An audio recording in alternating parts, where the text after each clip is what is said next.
ថៃកំពុងការពារទង្វើទុច្ចរិតរបស់ខ្លួនដោយបានបន្តការចោទប្រកាន់មកលើកម្ពុជាគ្រប់បែបយ៉ាងអ្នកជំនាញច្បាប់និងជាអ្នកវិភាគឯករាជ្យយល់ថាថៃកំពុងការពារទង្វើទុច្ចរិតរបស់ខ្លួនដោយបានបន្តការចោទប្រកាន់មកលើកម្ពុជាគ្រប់បែបយ៉ាងរាប់ចាប់ពីការបង្កប់មីនថ្មី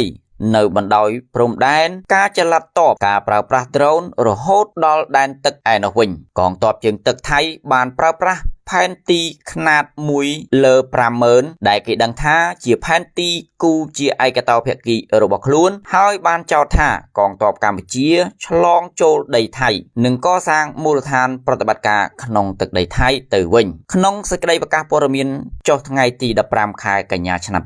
2025លោកជំទាវឧត្តមសេនីយ៍ឯកម៉ាលីសុជាតាបានលើកឡើងថាការចោទប្រកាន់របស់ថៃធ្វើឡើងដោយគ្មានមូលដ្ឋាននិងភស្តុតាងលោកជំទាវម៉ាលីសុជាតាបន្ថែមថាការចោទប្រកាន់បំភ្លៃខុសពីការពិតទាំងនេះមិនត្រឹមតែធ្វើឲ្យកើនឡើងភាពតានតឹងប៉ុណ្ណោះទេតែថែមទាំងបានធ្វើឲ្យប៉ះពាល់យ៉ាងខ្លាំងដល់ជំនឿទុកចិត្តគ្នាទៅវិញទៅមកពាក់ព័ន្ធថៃចោទថាកម្ពុជាបានបង្ហោះដ្រូនចូលទឹកដីថៃលោកជំទាវម៉ាលីសុជាតាបានបញ្ជាក់សារជាថ្មីឡើងវិញថាកម្ពុជាមិនបានបង្ហោះដ្រូនចូលដែនអធិបតេយ្យភាពថៃដោយការចោទប្រកាន់របស់ថៃនេះឡើយដំណើរគ្នានេះក្រសួងការពារជាតិបានស្នើភាគីថៃឲ្យប្រកាន់ខ្ជាប់គោលការណ៍ដែលបានធ្វើឯកភាពគ្នាជៀសវាងចែកចាយព័ត៌មានមិនពិតឬព័ត៌មានคล้ายៗដើម្បីកាត់បន្ថយការយល់ឃើញក្នុងរូបភាពអវិជ្ជមាន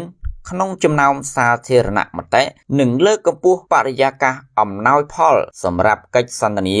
ដោយសន្តិវិធីជាកិច្ចសន្ទនាដែលនឹងរួមចំណែកដល់ការអនុវត្តបទឈប់បាញ់ឲ្យបានពេញលេញនិងការត្រឡប់មកប្រតិបត្តិភាពឡើងវិញដោយឡែកទង្វើទុច្ចរិតដែលថៃកំពុងបង្កើតឡើងថែមទៀតគឺនៅថ្ងៃទី16ខែកញ្ញាឆ្នាំ2025នេះកងទ័ពជើងទឹកថៃតាមរយៈអ្នកនាំពាក្យរងឧត្តមនាវីតូផារ៉ាច់រ៉ាតាណៃឆៃយ៉ាថាន់បានចោទប្រកាន់ថាពលរដ្ឋខ្មែរបានសាងសង់ផ្ទះសម្បែងនិងបានប្រើប្រាស់ដីធ្វើកសិកម្មនៅលើទឹកដីថៃជាប់ព្រំដែននៅក្នុងតំបន់ចំនួន3ក្នុងស្រុកមួងខេត្តត្រាតតាមរយៈការយកផែនទីគូសជាឯកតោភាគីធ្វើជាសំអាងកងទ័ពជើងទឹកថៃបានកាងយកដីទាំង3ទីតាំងនោះធ្វើជាកម្មសិទ្ធិរបស់ខ្លួនដោយយោងតាមអនុសាសនៈនៃការយោគយល់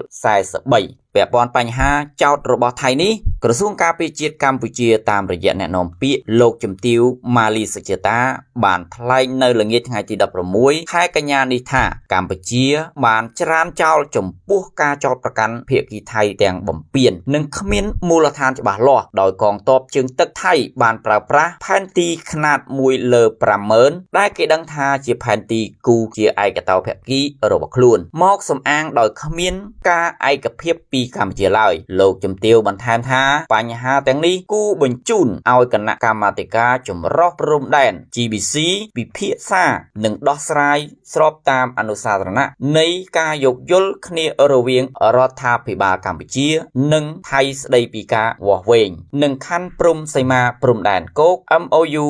2000 ទន្ទឹមគ្នានេះកម្ពុជាស្នើឲ្យគ្រប់ភាគីទាំងអស់ជៀសវាងសកម្មភាពទាំងឡាយណាដែលអាចបង្កើតនៅភាពតានតឹងនិងការពង្រីកតំបន់ជម្លោះពិសេសត្រូវបង្កើតបរិយាកាសអំណោយផលដល់ការអនុវត្តបទឈប់បាញ់ឲ្យបានពេញលេញនិងប្រកបដោយប្រសិទ្ធភាពលើពីនេះភាគីទាំងអស់ត្រូវគោរពឲ្យបានម៉ឺងម៉ាត់និងខ្ជាប់ខ្ជួននៅកិច្ចព្រមព្រៀងដែលបានសម្រេចនៅក្នុងកិច្ចប្រជុំគណៈកម្មាធិការព្រំដែនទូទៅ GBC និងកិច្ចប្រជុំព្រំដែនថ្នាក់យោធាភូមិភាគ RBC